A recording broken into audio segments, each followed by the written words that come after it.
주시는 하나님의 말씀은 13장, 창세기 13장 1절에서 마지막 18절까지 공부하겠습니다.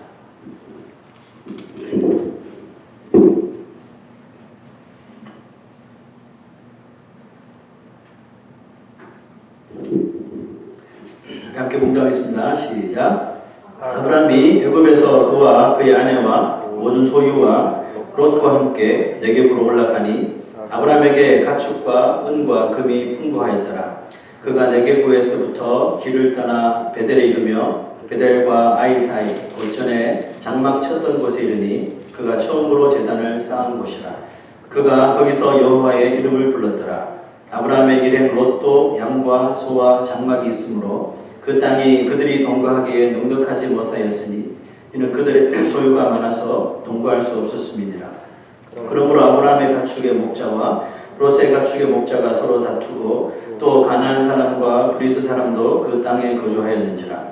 아브라함이 롯에게 이르되 우리는 한 친족이라. 나나 너나 내 목자나 네 목자나 서로 다투게 하지 말자.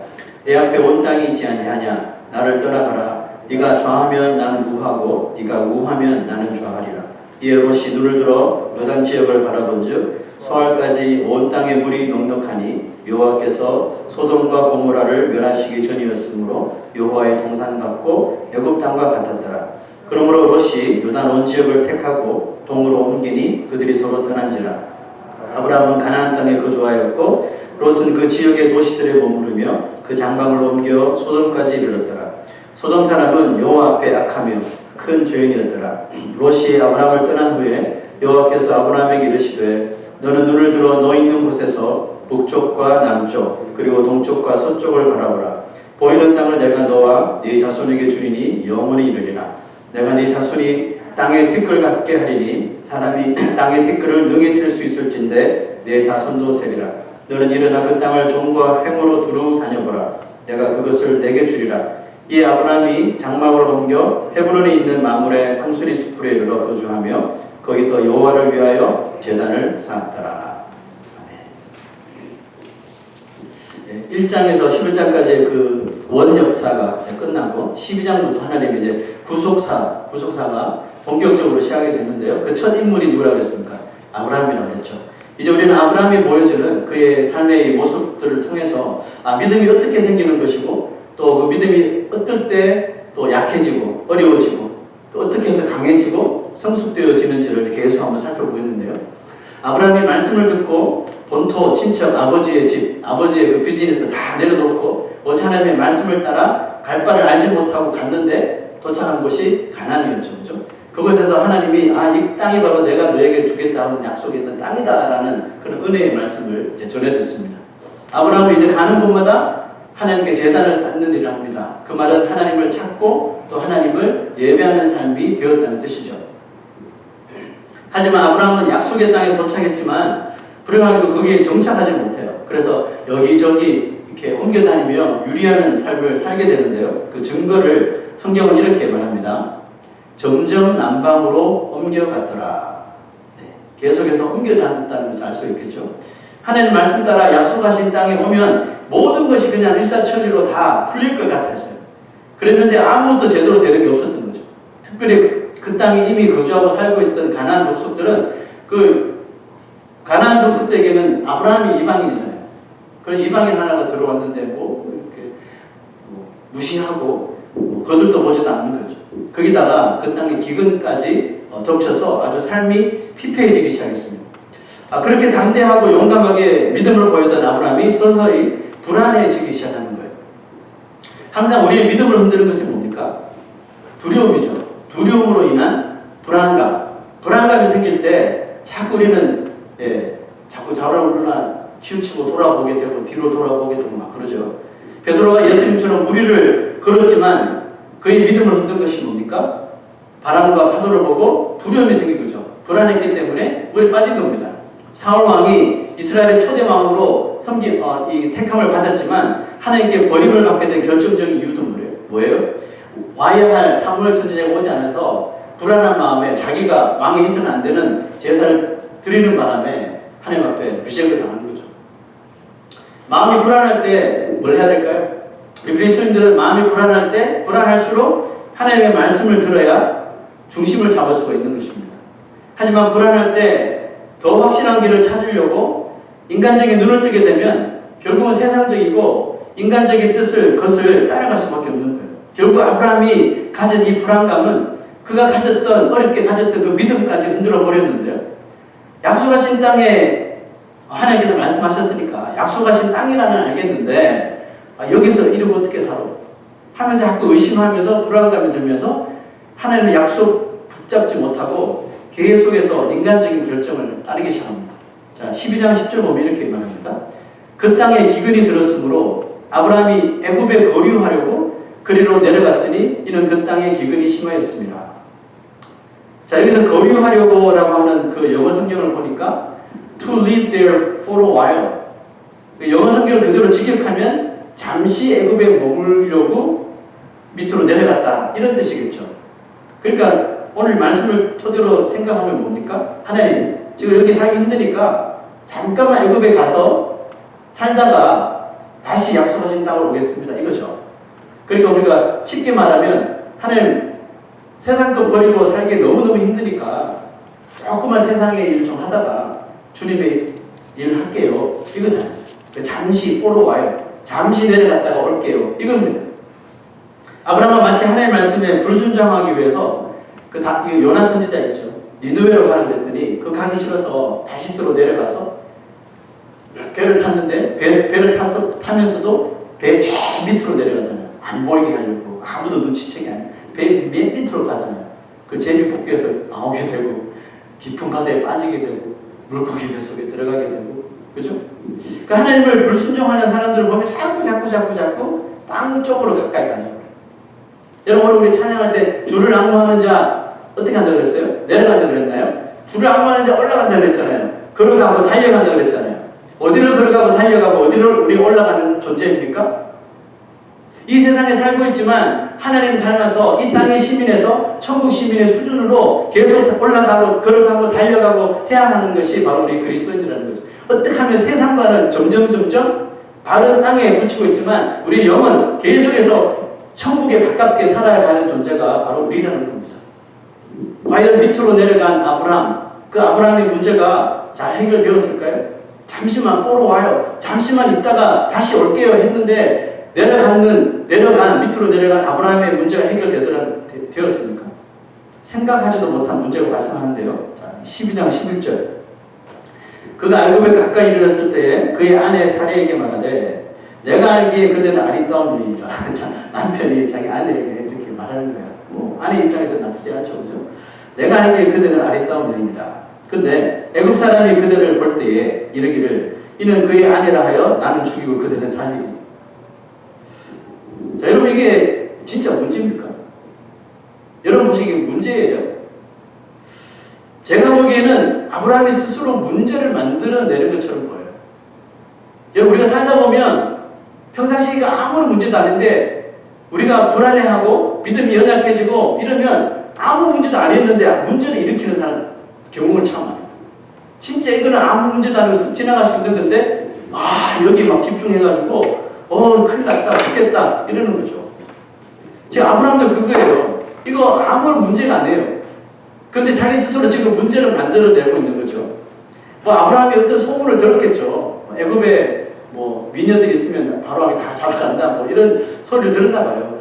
아무리 들었지만 그건 소문일 뿐이죠. 남편 있는 아내를 어떻게 그렇게 잡아갑니까? 이것은 혼자만의 착각이며 불안감이 만든 문제라는 거죠. 자기 스스로 찾아서 만들어내는 문제. 하나님의 약속과 뜻이 가나안 땅에서 정착하는 것임을 알았으면서도 그곳에 거주하는 사람들 때문에 아니면 기근이라고 하는 환경 때문에 애굽으로 내려간 것은 아브라함의 인간적인 판단일 뿐이고 절대로 믿음 행동은 아니라는 겁니다. 하나님의 뜻을 따르지도 구하지도 못한 아브라함의 결정은 계속적으로 인간적인 판단을 하도록 이끌었을 뿐만 아니라 결국 아주 치명적인 판단, 치명적인 결정을 내리도록 만드는데요. 자, 그 다음 구절 보시죠. 원하건대 그대는 나의 누이라 하라. 그러면 내가 그대로 말미암아 안전하고 내 목숨이 그대로 말미암아 보존되리라 하니라. 자, 이 장면에서 이제 여자분들은 약간 물화가 치미는 거죠. 자기 살겠다고 아내 어찌됐든 상관없다는 말이죠. 아내가 애굽 사람에게 잡혀가더라도 자기는 목숨을 보존하겠다는 아주 치사하고 쫄짠 것 같은 그런 소리잖아요. 근데 무엇보다도 아브라함이 크게 한 가지 착각하고 있는 게 있어요. 자, 오늘 이 구절에 보면 제가 두 군데 밑줄을 그었잖아요. 내가 그대로 말미암아 안전하고 내 목숨이 그대로 말미암아 보존되리라. 지금 아브라함은 누구를 의지하고 있는 거예요? 아내를 의지하고 있는 거죠. 자신의 생명은 누구한테 있어요? 하나님 손에 있고 하나님께서 안전을 보존하시고 보장하심에도 불구하고 그 하나님을 잊어버린 채 자꾸 내 목숨이 그대로 말미암아 안전하고 그대로 말미암아 보존되리라. 이 사례를 인간을 의지하는 이 아브라함을 볼 수가 있는 것입니다. 정말 아브라함의 판단이 맞았을까요? 근데 여러분 사례는 이런 말을 듣고도 왜 화를 냈다는 구절이 없어요? 여러분 이 정도 나오면 아내 사례가 열이 받아서 화를 내며 이혼 소송을 걸었다 뭐 이렇게 나와야 돼요. 이게 세상적인 거잖아요. 근데 사례는 화를 내지 않았어요. 오늘 보니까 남편의 교육대로 한 것 같아요. 뭐 이런 생각했을까요? 뭐 아무리 그랬지만 설마 무슨 일이 있겠냐. 혹은 뭐 어쨌거나 뭐 남편이 자신의 미모를 인정해 주니까 기분이 좋아서 딱 모르겠다 승낙해 줬을까요? 아니면요 정말 저 말처럼 이런 인간이랑 내가 도대체 어떻게 사냐 하고 이혼했을지도 몰라요. 그래 도장 찍어 나는 바로한테 간다. 너네 여기서 잘 먹고 잘 살아라 이랬을지도 몰라요. 저는 사례도 아브라함과 같은 생각을 했다고 봅니다. 무슨 생각이냐면 자신으로 말미암아 남편이 살 수도 죽을 수도 있다는 생각을 한 거예요. 사례도 하나님을 떠올리지 못했어요. 하나님을 떠올리지 못하고 극히 인간적인 생각만 했던 거죠. 결국 이 둘의 판단이 맞는 것처럼 보였지만 결국은 옳지 않았다는 것이 곧바로 증명이 되는데요. 하여튼 아브라함과 사례가 이 둘만의 계획을 짜고 애굽에 들어가게 됩니다. 그런데 거짓말처럼 애굽에 발을 들여놓자마자 사람들이 웅성웅성대기 시작하는 거예요. 왜요? 사례라는 사람이 아브라함과 사례라는 사람이 가나안 땅에서 왔는데 남편은 볼 거 없는데 남자는 볼 거 없는데 여자의 미모가 너무너무 출중한 거죠. 마치 우리가 길 가다가 연인을 보는 것처럼 난리가 난 거예요. 여러분 이때 사례의 나이가 65살입니다. 그때는 나이가 지금보다 더 살았으니까 사례가 125살까지 살았거든요. 지금 나이로 환산하면 그래도 한 40대? 네. 우리 교회 40대들 있잖아요. 이 정도. 근데 아주 뛰어난 미모를 가졌대요. 자, 제 말이 아니라 성경이 그렇게 기록하고 있습니다. 아브라함이 애굽에 이르렀을 때에 애굽 사람들이 그 여인이 심히 아리따움을 보았고 바로의 고관들도 그를 보고 바로 앞에서 칭찬함으로 그 여인을 바로의 궁으로 이끌어들인지라. 맞죠? 정말 아브라함의 생각처럼 애굽 사람들이 이 사례의 미모를 보고 막 난리가 난 거죠. 요즘 같으면 막 인터넷에 막 네? 검색 1위 사례의 외모 이러면서 확 난리가 난 거죠. 그는 누구인가 그러면서. 그리고 바로 왕이 그 기회를 놓치지 않고 사례를 아내로 맞이하려는 사건이 벌어지고 말았습니다. 아브라함은 자신의 예상대로 일이 착착 진행되는데 이럴 줄 알았다니까. 그러면서 진행되는데 한마디도 하지 못하고 그 계획대로 아내를 누이로 속여서 바로에게 팔아버린 거죠. 팔아버렸다는 표현이 좀 그럴 줄 모르는데 이렇게 표현할 수밖에 없는 게 말씀 때문입니다. 보세요. 이에 바로가 그로 말미암아 아브라함이 그 사례를 자기에게 준 것으로 말미암아 뭘 했어요? 후대했다고 했잖아요. 감추음을 맺은 거예요. 그래서 후대함으로 아브라함이 양과 소와 노비와 암수, 낙이, 낙타를 얻었더라. 여러분 여기서 아브라함이 거부가 됩니다. 그리고 보세요. 노비를 줬다 그랬잖아요. 이 노비 중에 하갈이 있어요. 하갈 아시죠? 이스마엘의 엄마가 되는 하갈. 여기서 데려갔다니까요. 나중에 이제 그 일은 또 후에 보겠고 바로에게 아내를 내준 조건으로 이 아브라함은 거부가 됩니다. 부자가 됩니다. 이렇게 많은 물질을 대신 받은 거예요. 더 확실한 증거를 볼까요? 네가 어찌 이제 바로가 아는 거예요. 네가 어찌 그를 누이라 하여 내가 그를 데려다가 아내를 삼게 하면 이 아내를 삼아버린 거예요. 후궁으로 삼아버린 거예요. 잠은 같이 앉았지만 이미 아내를 삼아버린 후랍니다. 자, 여러분 그런데 궁금한 것은 바로는 이 사례가 아브라함의 누이가 아니라 와이프라는 것을 어떻게 알았을까요? 혹시 사례가 말했을까요? 갑자기 이 남자도 아니네. 그러면서 사실은 나는 아브라함이 아내요 이렇게 말했을까요? 그랬을 것 같지는 않아요. 거의 뭐 연도장 찍고 온 거니까 저런 남자를 어떻게 믿고 사냐 하고 온 건데 뭐 사실을 토로했을 리가 없겠죠. 그럼 누가 이 진실을 밝힌 걸까요? 성경은 이렇게 기록하는데요. 여호와께서 아브라함의 아내 사레의 일로 바로와 그 집에 큰 재앙을 내리죠. 뭐 때문에요? 아브라함의 아내 사레의 일로 정확하게 기록하고 있죠. 일을 하나님께서 밝혀내신 거예요. 너 저 여자 건들면 너 끝이야 라고 재앙을 내리신 거죠. 좋게 말할 때 빨리 돌 좀 보내. 이 바로왕은 영문도 모른 채 졸지에 큰 재앙을 얻어맞게 되었고 사례를 자신의 아내로 삼는 것이 하나님의 뜻이 아니라는 것을 알게 됩니다. 여러분 바로왕도 금방 바로 알게 된 하나님의 뜻을 이 아브라함만 모르고 있는 게 참 보이지 않습니까? 이렇게 살다 보면 때로는 이 불신자들이 신자들과 같이 이렇게 지낼 때 불신자들이 신자들보다 더 하나님의 뜻을 잘 알 때가 있다니까요. 뭐 예를 들어서 이렇게 신자들과 불신자들이 같이 이렇게 어디 뭐 갔는데 불신자들 보니까 신자들이 불신자와 같은 행동을 하는 거죠. 뭐 술 마시고 담배 피우고 뭐 다 하는 거예요. 그걸 보면서 불신자들이 말하는 거예요. 너 교회 집사라며, 너 교회 장로라며, 너 교회 다닌다며, 예수 믿는다며, 너 이래도 돼? 라고 물어볼 때가 있다는 거죠. 뭐 그럴 때라도 살짝 놀라서 회개하면 괜찮은데 좀 다 해, 목사도 해, 뭐 이러면서 지나가 버리니까 문제죠. 자, 여러분 결국 바로왕이 사례와 아브라함의 뭐 믿음과 약속도 전혀 상관이 없는 이 바로왕이 하나님의 뜻을 깨닫고 사례를 다시 원래 자리로 되돌려 놓습니다. 자, 그 다음 구절 보세요. 바로가 사람들에게 그의 일을 명하며 그들이 그와 함께 그의 아내와 그의 모든 소유를 다시 보내었더라.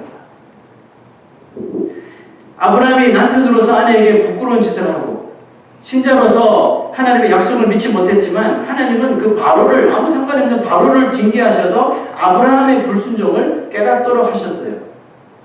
여러분 믿음으로 자기 본토 친척 아비 집을 떠나 갈 바를 전혀 알지 못하고 나왔던 아브라함이지만 이렇게 인간적으로 연약함을 보여주고 있는 것이 여러분 이 세상 믿음으로 살아가야 하는 우리에게 주는 큰 교훈이 있다고 보는데요. 잘 믿는 것처럼 우리가 보이다가도 어느 순간 실수하고 인간적이고 또 세상적인 모습을 보이는 것이 있잖아요. 우리 모두가 그렇잖아요. 아브라함은 그런 거 아니잖아요. 우리도 그렇잖아요. 왜 그럴까요? 우리가 예수 믿고 거듭났지만 여전히 우리 안에 뭐가 있어요? 예수님을 알지 못할 때 가졌던 옛사람이라는 것이 여전히 우리에게 있다는 거예요. 그 옛사람이 또 꿈틀꿈틀 일어나서 옛 성격 그대로 또 살게 만드는 것이죠. 아브라함도 마찬가지입니다. 그래서 하나님은 아브라함이 훗날에 진짜 믿음의 조상의 반열에 오를 그 수준까지 올라가도록 다다르도록 뭘 하십니까? 계속해서 뺑뺑이 돌리시고 이 연단시키는 시 훈련시키시는 것입니다. 그나마 다행스러운 일은 아브라함이 하나님께 혼쭐이 나자마자 정신을 차렸다는 거예요. 그리고 잽싸게 다시 짐을 싸서 위로 올라가게 됩니다. 자, 보세요. 그가 네게부에서, 네게부는 애굽이라는 뜻이죠. 네게부에서부터 길을 떠나 베델에 이르며 베델과 아이 사이 곧 전에 장막 쳤던 곳에 이르니 그가 처음으로 제단을 쌓은 곳이라 그가 거기서 여호와 이름을 불렀더라. 자, 지도 한번 보시죠. 자, 갈 때 우르에서 아버지와 함께 하란을 왔잖아요. 근데 하란에 오니까 하란이 너무 좋은 거예요. 지상 천국인 거죠. 메소포타미아가 여기서 시작됐잖아요. 유브라데스 강이 있고 티그라데스 강이 있고 여기 하란이 너무 좋아서 여기서 누르고 사는 거예요. 근데 75살 때 하나님께서 부르시잖아요. 하란이 이 아버지 데라가 죽은 후에. 그래서 여기 갈 바를 알지 못하고 간 곳이 가나안 땅이고 여기서 유리하고 방황하다가 어디로 가요? 네게부가 있는 애굽으로 내려갔죠. 여기서 살해일로 크게 당하고 회개하고 다시 올라가죠. 그래서 베델 처음에 하나님의 약속 이 땅이 내가 너와 자손에게 줄 땅이라 약속하신 그 땅 제단을 쌓았던 베델에 와서 다시 하나님의 하나님을 찾고 또 제단을 쌓는데요. 여기에 왔을 때 그 아브라함이 지금 만감이 교차했을 것 같아요. 뭡니까? 내가 애굽에 내려가서 이 아내에게 무슨 짓을 한 거지? 진짜 못할 짓을 했구나. 아마 이때만 해도 사례가 마음이 안 풀렸을 거예요. 그죠? 할 수 없이 따라오긴 했지만 저 인간 믿고 어떻게 앞으로 사나. 근데 아브라함이 이제 진짜 사례에게도 잘못을 인정하고 했을 것 같아요. 또 하나님께서 자신의 이 부부를 어떻게 이렇게 은혜를 베푸셔서 대우하셨는지 생각하니까 너무너무 하나님 앞에 죄송한 거죠. 그래서 그곳에서 회개의 제단을 쌓고 자신들의 생명을 지켜주신 하나님께 감사의 제단을 드린 거죠. 자, 그리고 이어지는 이야기가 오늘 우리가 읽었던 그 13장에 아브라함과 그 조카 롯이 서로 갈라지는, 나누어지는 사건이 벌어지게 되는 거예요. 애굽에서는 자기 혼자 살아보겠다고 아내까지 팔아먹었던 인성을 보여주었던 아브라함이었는데 다시 하나님의 이름을 부르고 제단을 쌓은 후에 아브라함이 달라지기 시작합니다. 자, 보세요. 아브라함이 롯에게 이르되 우리는 한 친족이라 나나 너나 내 목자나 네 목자나 서로 다투게 하지 말자. 네 앞에 온 땅이지 아니하냐. 나를 떠나가라. 네가 좌하면 나는 우, 네가 우하면 나는 좌. 유명한 그 말을 하잖아요. 아브라함의 말을 보면서 뭔가 변화된 것을 여러분 볼 수가 있죠. 나 먼저의 사람이었잖아, 아브라함은. 그죠? 항상 나 먼저, 내 목숨 먼저, 내 것부터 지키자. 이런 사람이었는데 너 먼저의 사람으로 변화된 것을 느낄 수가 있잖아요. 아내보다도 자신이 먼저였던 사람, 하나님의 약속보다 지금 자신의 안일함이 먼저였던 남자, 이 아브라함이 이제 조카였지만 상대를 배려하는 사람으로 변화되기 시작하는 거죠.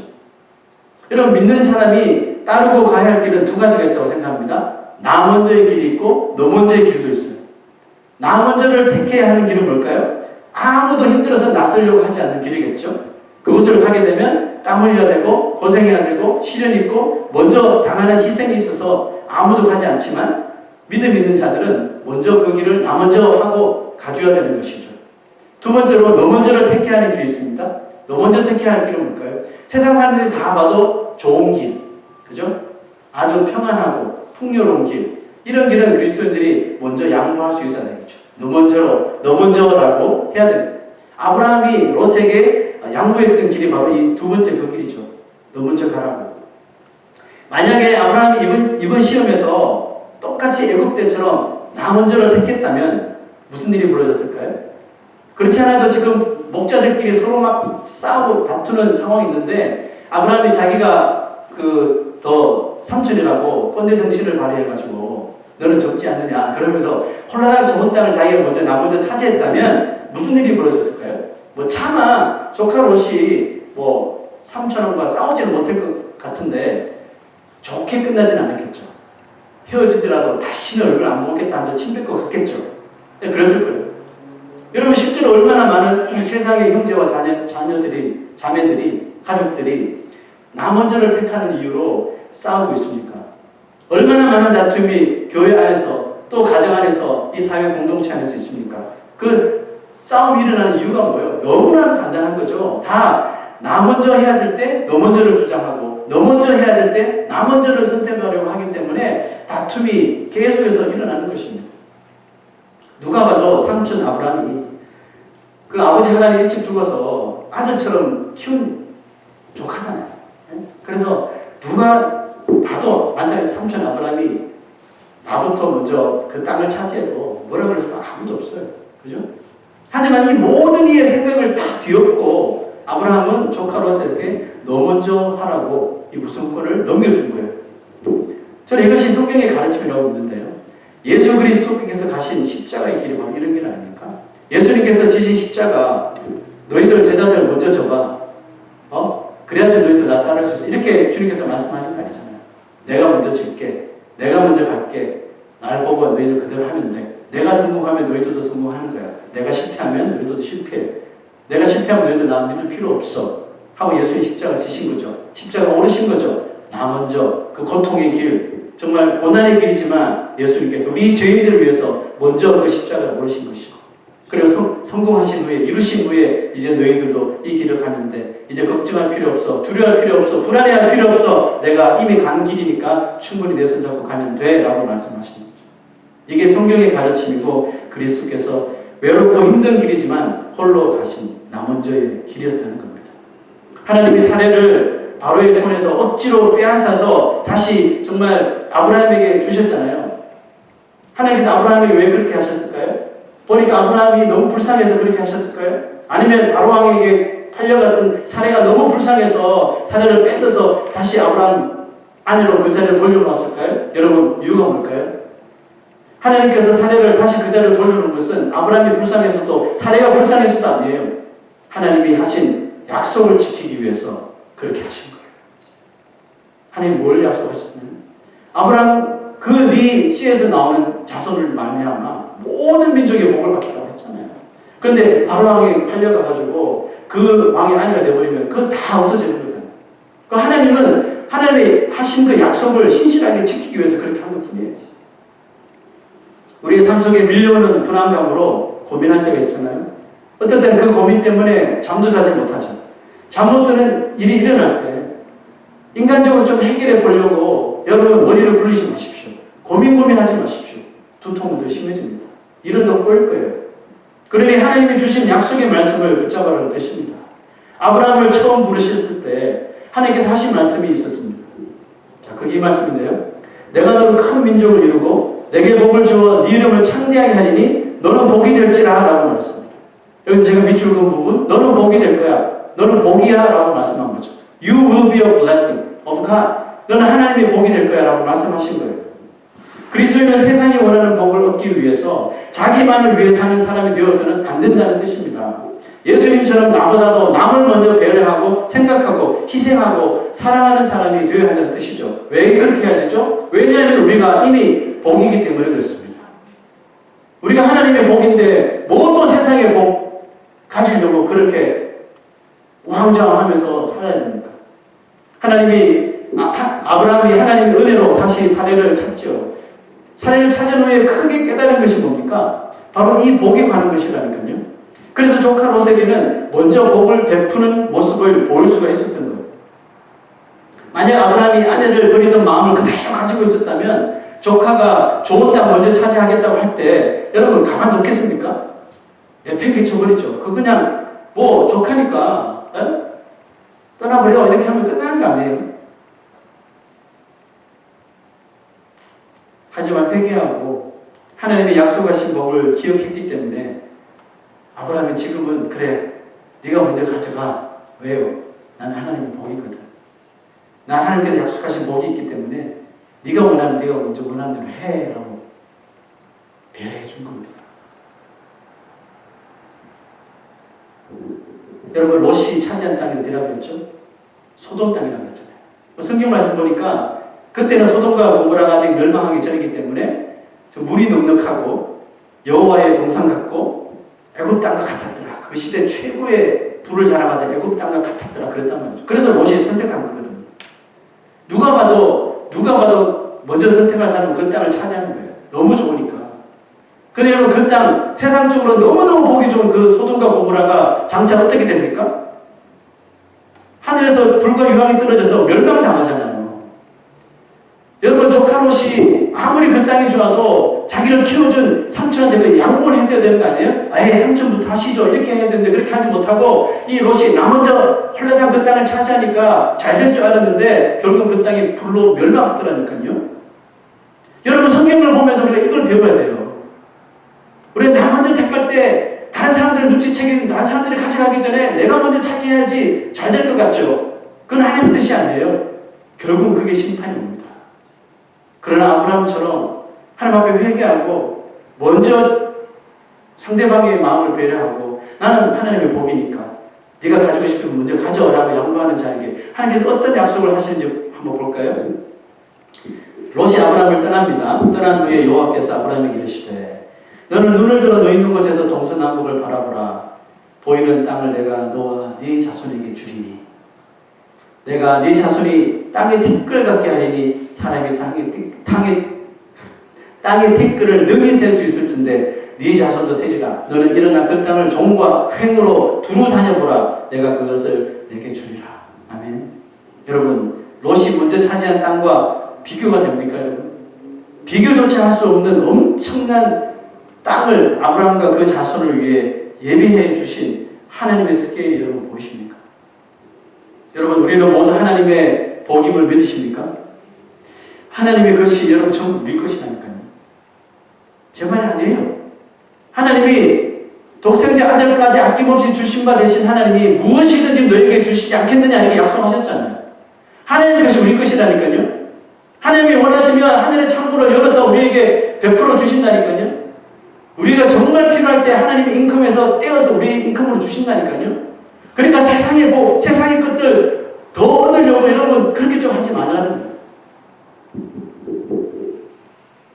그런데도 자신이 복이라는 사실을 우리가 잊고 살게 되면 배우자도 자신의 이익을 위해 팔아먹는 그런 인간으로 전락해버린다니까요.